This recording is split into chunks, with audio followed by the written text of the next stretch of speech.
Hello everyone, आज हम 11th class का फर्स्ट चैप्टर पॉलिटी की बुक का, जिसका नाम है संविधान क्यों और कैसे, उसका हम पहले बेसिकली संविधान क्या होता है, क्यों ज़रूरी होता है, किस लिए चाहिए होता है, इसके बारे में हम पहले डिस्कस करेंगे। फिर उसके बाद देखेंगे कि संविधान के वर्क क्या होते हैं। मेन पर्पस आज जो भी मैं बताने जा रहा हूँ वो संविधान के वर्क के ऊपर और उसका इंट्रोडक्शन, इसके ऊपर ही मैं आज की चर्चा में करूँगा।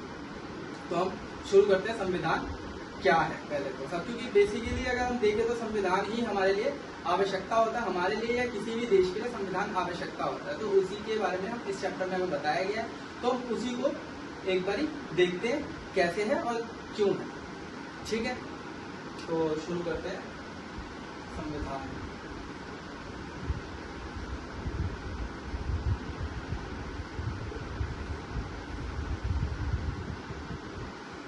अब किसी भी देश को हो गया या किसी भी संस्थान, इंस्टीट्यूट, कुछ भी हो, उसको चलाने के लिए रूल्स रेगुलेशंस चाहिए होते हैं।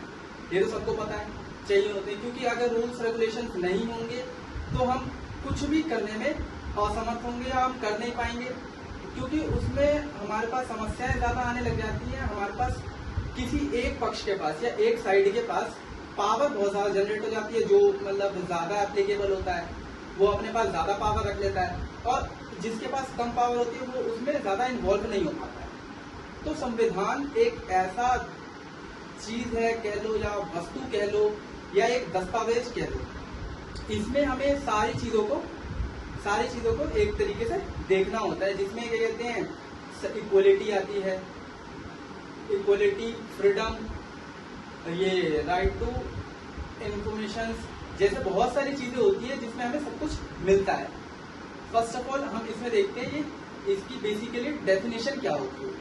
अगर शॉर्ट में इसकी डेफिनेशन समझी जाए, जो मतलब सीबीएसई बोर्ड के लिए या फिर ऐसे जनरली जो जरूरत होता है, किसी भी देश को चलाने के लिए एक कानून व्यवस्था की जरूरत होती है, वही संविधान कहलाता है, या रूल्स रेगुलेशंस का एक ऐसा ग्रुप या एक ऐसा डॉक्यूमेंट जिसमें सारे रूल्स रेगुलेशंस होते हैं, उसे हम कॉन्स्टिट्यूशन या संविधान कहते हैं। ठीक है,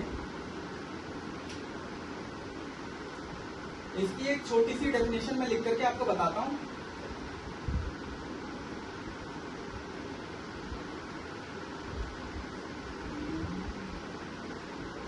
कानूनों का एक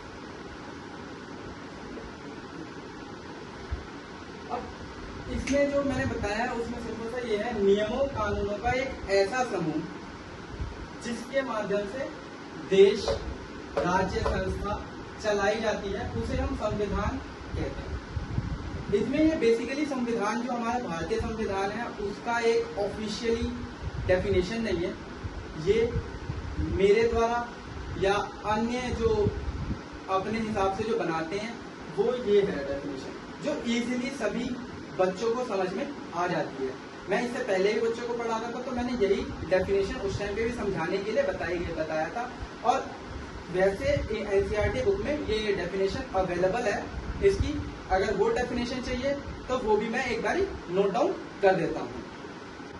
ये सेकेंड डेफिनेशन है, नियमों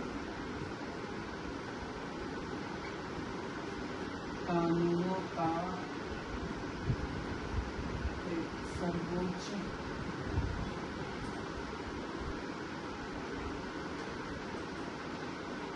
दस्तावेज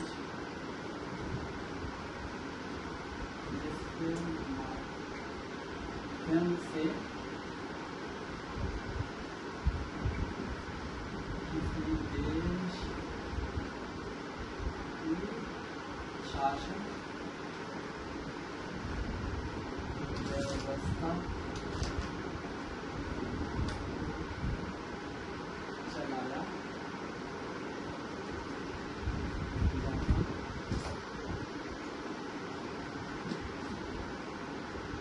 ये जो डेफिनेशन है दोनों लगभग एक ही जैसी है। इसमें जो मैंने बताई थी वो उसमें शासन व्यवस्था को मैंने नहीं जोड़ा था, लेकिन ये जो ऑफिशियली डेफिनेशन कह लो या जो संविधान के बारे में बताया जाता है उसके आधार पर देखा जाए तो इसमें शासन व्यवस्था को मुख्य माना गया है।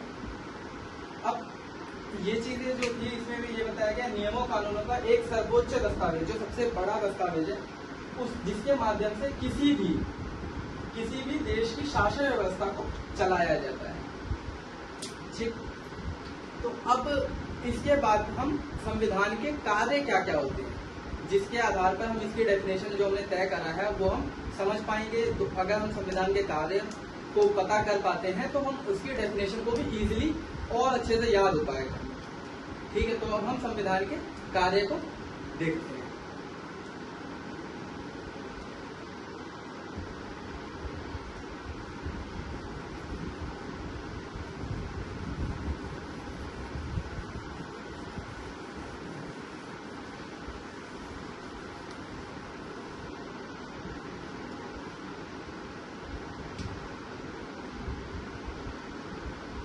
संविधान के कार्य,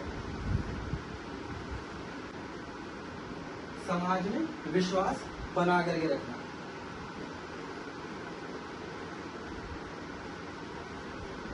समाज में विश्वास बनाने का रखने का मेन मकसद यही होता है कि सभी जितने भी लोग हैं एक साथ मिल करके रहें। ठीक है, दूसरा कार्य इसका देखें तो हम संविधान में निर्णय लेने की शक्ति किसके पास होगी?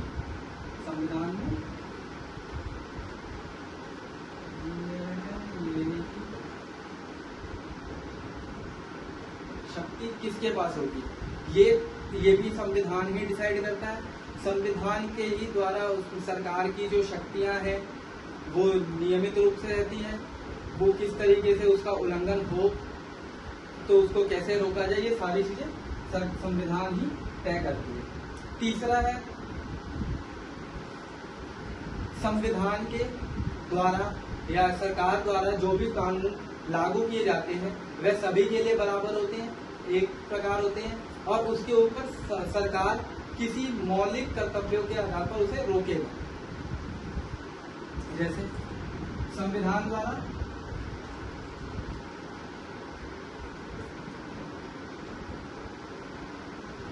सीमाएं लगाना।